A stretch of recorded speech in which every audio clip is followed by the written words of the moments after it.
ભગવાન રામે રાવણ ઉપર વિજય મેળવી રાવણનો વધ કરી અને માતા સીતાને રાવણના ચુંબકમાંથી છોડાવી અને પરત આવી। મિત્રો જ્યારે પરત આવ્યા ત્યારે ઋષિ મુનિઓએ શ્રી રામને એક સલાહ આપી કે હે રામ, આપે ભલે રાવણનો વધ કર્યો હોય પણ રાવણ એ પરમ શિવ ભક્ત હતો અને એટલે આપને ભક્ત હત્યા એટલે કે બ્રહ્મ હત્યાનું પાપ લાગ્યું છે, એમાંથી તમારે મુક્તિ મેળવવી પડશે।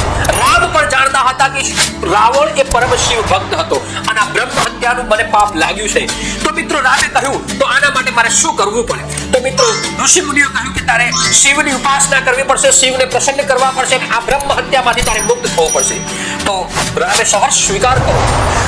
ગંગ પરદાના પર્વત ઉપરથી રામે હનુમાનને એક સૂચના આપી કે હનુમાન, મારે શિવની તપસ્યા કરવા માટે મારે એક લિંગ જોશે, શિવલિંગ જોશે અને એ શિવલિંગ આપ હિમાલયમાંથી મેળવી આવો। વિત્તો ગયો પણ હનુમાન શિવલિંગ લઈને પરત ના આવ્યા ત્યારે ઋષિ મુનિઓએ રામને કહ્યું કે રામ, હજી હનુમાન આવ્યા નથી અને સમય વીતતો જાય છે, તો આના ઉપાય તરીકે માતા સીતાને આપ કહો કે જે રામેશ્વરમ એટલે કે દરિયાની માટીમાંથી એક જે દરિયાના કિનારે જે માટી છે એમાંથી શિવલિંગ બનાવે અને શિવલિંગની પૂજા સ્ટાર્ટ કરી અને આપણે આ બ્રહ્મ હત્યામાંથી મુક્તિ મેળવવાની શરૂઆત કરી દઈએ। ત્યારે મિત્રો માતા સીતાએ એ જગ્યાએ ભીની માટીમાંથી શિવલિંગનું સર્જન કર્યું અને મિત્રો એ શિવની ઉપાસના સ્ટાર્ટ કરી। અત્યારે હાલ પણ તમે મિત્રો રામેશ્વર દર્શન કરવા જાઓ છો ત્યારે દરેક શ્રદ્ધાળુએ જ્યારે મિત્રો એ દરિયા કિનારે જાય છે ત્યારે એક માટીનું શિવલિંગ અવશ્ય બનાવે છે મિત્રો। અને આ શરૂઆત સ્ટાર્ટ કરી અને ભગવાન શિવની તપસ્યા સ્ટાર્ટ કરી અને મિત્રો આ તપસ્યા પૂર્ણ થઈ અને શિવ પ્રસન્ન પણ થયા। મિત્રો એ સમય દરમિયાન વચમાં હનુમાન શિવલિંગ લઈને પરત આવ્યા અને હનુમાનને જાણ થઈ કે મારા આવ્યા પહેલા શિવ સ્તુતિ સ્ટાર્ટ થઈ ચૂકી હતી, શિવ ઉપાસના સ્ટાર્ટ થઈ ચૂકી હતી।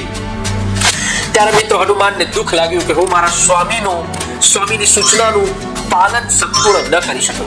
ત્યારે રામે કહ્યું કે નહીં હનુમાન, તારા આ લાવેલા શિવલિંગની પ્રથમ પૂજા થશે ને પછી સીતા માતાએ બનાવેલા શિવલિંગની પૂજા થશે અને તારા શિવલિંગને વિશ્વ જ્યોતિર્લિંગમ તરીકે ઉલ્લેખ થશે।